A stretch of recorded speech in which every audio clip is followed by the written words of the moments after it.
Hello bachcho, let's see the question. In this question we have given that two blocks A and B of weight 220 Newton and 100 Newton, दो block हैं.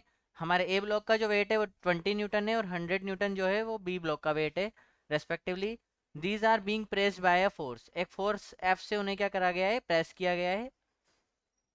If the friction coefficient between the blocks, दोनों blocks के बीच में जो friction coefficient है वो 0.1 है और बी ब्लॉक और वॉल के बीच में जो फ्रिक्शन कोफिशिएंट है वो 0.15 है.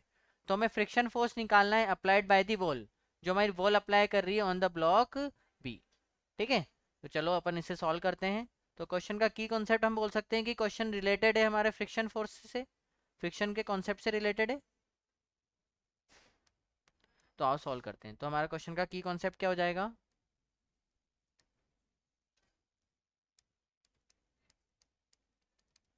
फ्रिक्शन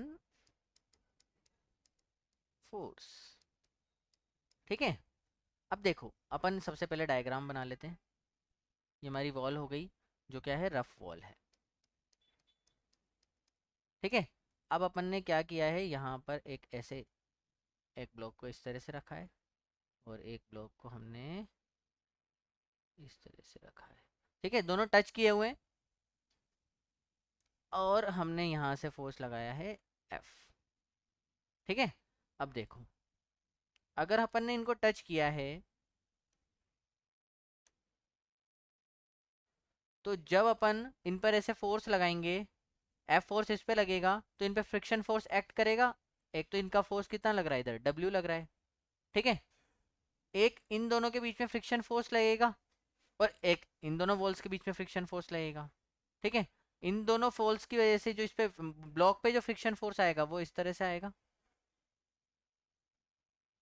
इसको F2 बोल देता हूँ. इन दोनों पे इसके वेट की वजह से इस पर फ्रिक्शन फोर्स आएगा.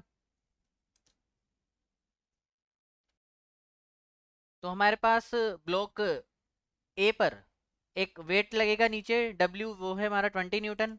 और इस वेट को कौन बैलेंस करने का काम करेगा, अगर बैलेंस नहीं करेगा तो ब्लॉक नीचे गिर जाएगा. तो इसको बैलेंस करने का काम करेगा एक फ्रिक्शन फोर्स जो इस पर लगेगा अपवर्ड डायरेक्शन में.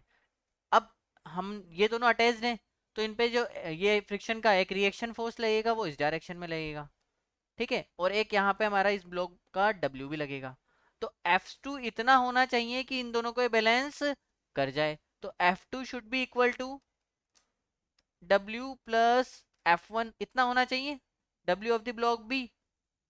अब W of the block B कितना है हमारा, 100 प्लस F1 अभी हमें पता नहीं है. अगर अपन ब्लॉक ए के लिए अगर इक्विलिब्रियम कंडीशन लिखें तो ब्लॉक ए कब स्टेबल रहेगा, जब उस पे लगने वाला जो वेट है नीचे वाली डायरेक्शन में वो F1 के इक्वल हो, मतलब W should be equal to F1.